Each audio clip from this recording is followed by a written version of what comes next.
महज 13 वर्ष की आयु में इस महान राजा ने गद्दी संभाली थी। 6 भाषाओं में पारंगत युद्धकला के साथ साथ गणित, इतिहास, चिकित्सा शास्त्र, पुराण की भी शिक्षा इस राजा ने ली थी। इतिहासकारों की माने तो इनके पास सेना में करीब 300 हाथी और करीब 3 लाख सैनिक शामिल थे। इनका राज्य राजस्थान से लेकर हरियाणा तक फैला हुआ था। हम जिस महान राजा की बात कर रहे हैं वे पृथ्वीराज चौहान है। इनके जन्म को लेकर भी इतिहासकारों में अलग अलग मत है। पृथ्वीराज महाकाव्य में इनका जन्म 1 जून 1163 को गुजरात राज्य के पाटन पतंग नामक गांव में बताया गया है, जबकि कुछ इतिहासकारों ने इनका जन्म 1166 में तो कुछ ने वर्ष 1168 में बताया है। आपको बता दें कि इनके माता का नाम कपूर देवी था और इनके पिता का नाम राजा सोमेश्वर चौहान था। राजा सोमेश्वर चौहान अजमेर के राजा थे। पृथ्वीराज बचपन से ही प्रतिभाशाली थे। आपको बता दें कि चौहान वंश में उस समय 6 भाषाएं बोली जाती थी: संस्कृत, प्राकृतिक, मागधी, पैशाचिक, शौर और अम्भ्रश। कहा जाता है कि पृथ्वीराज की पकड़ इन सभी भाषाओं पर थी। पृथ्वीराज ने परंपरागत शिक्षा लेने के अलावा वेदांत, पुराण, इतिहास, सैन्य, विज्ञान, मीमांसा और चिकित्सा की पढ़ाई भी की थी। वे संगीत और चित्रकला में भी पारंगत थे। एक और बड़ी खासियत उनमें ये थी कि वे प्रभु राम के पिता दशरथ की तरह शब्द भेदी बाण चलाना जानते थे, यानी आवाज सुनकर निशाना लगाने में वे निपुण थे। बचपन से ही प्रतिभा संपन्न पृथ्वीराज चौहान ने पिता की मौत के बाद मात्र 13 साल की उम्र में ही गद्दी संभाली थी।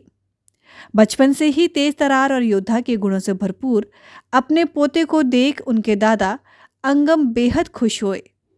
तलवार और तीरंदाजी में निपुण पृथ्वीराज को दादा ने दिल्ली के सिंहासन का उत्तराधिकारी बनाने की घोषणा कर दी।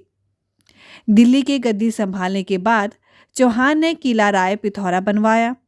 कम उम्र में ही उन्होंने गुजरात के शासक भीमदेव को भी हरा दिया था।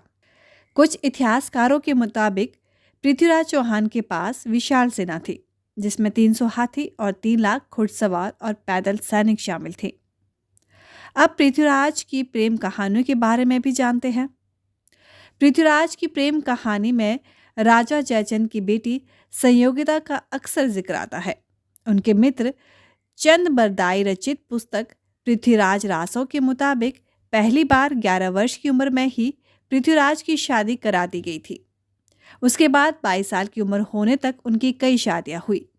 पृथ्वीराज रासों में उनकी 5 रानियों का ही जिक्र है, जिनके नाम हैं जंबावती, इंछनियादवी, शशिव्रता, हंसावती और संयोगिता। संयोगिता कन्नौज के राजा जयचंद की बेटी थी। वही गद्दार जयचंद जिसकी धोखाधड़ी के कारण पृथ्वीराज को हार का मुंह देखना पड़ा। हालांकि पृथ्वीराज रासों के अलावा इतिहास में इसकी ठीक ठीक जानकारी नहीं है। कन्नौज की राजकुमारी संयोगिता और पृथ्वीराज चौहान एक दूसरे को पसंद करते थे। जयचंद ने संयोगिता का स्वयंवर रचाया था, लेकिन पृथ्वीराज चौहान को पसंद नहीं करने के कारण द्वेषवश उनकी एक प्रतिमा द्वारपाल के रूप में उस समय राजा ने लगा दी थी और पृथ्वीराज चौहान ने संयोगिता को स्वयंवर से ही उठा लिया था और दोनों ने गंधर्व विवाह किया। बाद में जयचंद भी समझ गया कि उनकी बेटी भी पृथ्वीराज को पसंद करती है। अब उनकी वीर गाथा के बारे में भी कुछ जानकारी ले लेते हैं। कहा जाता है कि पृथ्वीराज चौहान ने 1186 से 1151 के दौरान मोहम्मद गौरी को कई बार धूल चटाई है। हालांकि कितनी बार हराया है इस बारे में अलग अलग जानकारी दी गई है।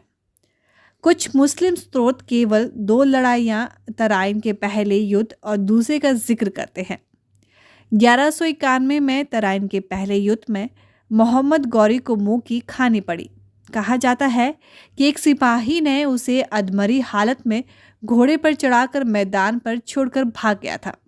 उसकी सेना भी वापस भागने लगी थी। हालांकि पृथ्वीराज ने फिर पीछा नहीं किया। कहा जाता है कि पृथ्वीराज ने गौरी को 17 बार बंदी बनाया और फिर छोड़ दिया। वही प्रबंध कोश में 20 बार का जिक्र है। खैर, 1151 के बाद किसी ने कल्पना नहीं की थी कि इतनी बुरी हार के बाद 1 साल बाद ही मोहम्मद गौरी लौट आएगा। लेकिन 1192 में मोहम्मद गौरी लौट आया। इस बार जयचंद ने गद्दारी दिखाई और गौरी के साथ जा मिला। 18वीं बार हुए इस युद्ध में मोहम्मद गौरी ने पृथ्वीराज चौहान को मात दी और उन्हें बंदी बनाकर अपने साथ ले गया। पृथ्वीराज चौहान के साथ उनके मित्र चंद बरदाई को भी बंदी बना लिया गया। सजा के तौर पर गर्म सलाखों से पृथ्वीराज चौहान की आंखें फोड़ दी गई, लेकिन चौहान ने हिम्मत नहीं हारी। मोहम्मद गौरी को पृथ्वीराज चौहान के शब्द भेदी बाण चलाने वाली कला के बारे में जैसे ही पता चला, उसने उसे आखिरी इच्छा के रूप में चंद्रबई के कहने पर इसके प्रदर्शन की इजाजत दे दी। इस वक्त चंद्रबई का एक संकेत ही काफी था। जो उनका संकेत था वो इस प्रकार था कि यहीं पर 4 बांस 24 गज अंगुल अष्ट प्रमाण ताऊ पर सुल्तान है, मत चुको चौहान।